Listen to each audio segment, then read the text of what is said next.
来乡亲啊，继续来看台中的上河部落、甲德芙兰国小等等的团体，用2个月时间，伫大甲溪沿岸来起一栋泰雅族沉落式的传统家屋，摧毁着部落的文化。 头前这栋7米高、7米长、3点米宽、用茶来起的厝，就是泰雅族下沉式传统旧厝。由台中上河部落和德芙兰国小等等团体，拢总用2个月时间来打造。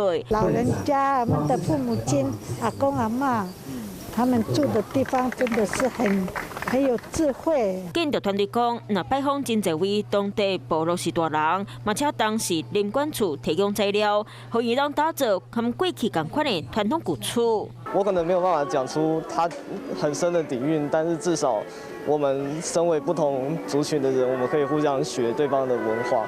除了外部的考究，内底还有地层和真侪项器具来呈现部落过去的生活智慧。 Hello， 大家好，我是乃瑜，要教给大家2个任务。第一个，华视新闻的脸书专页，你按赞了吗？还有华视新闻的 YouTube 频道，赶紧订阅起来，还要记得按赞，开启小铃铛哦。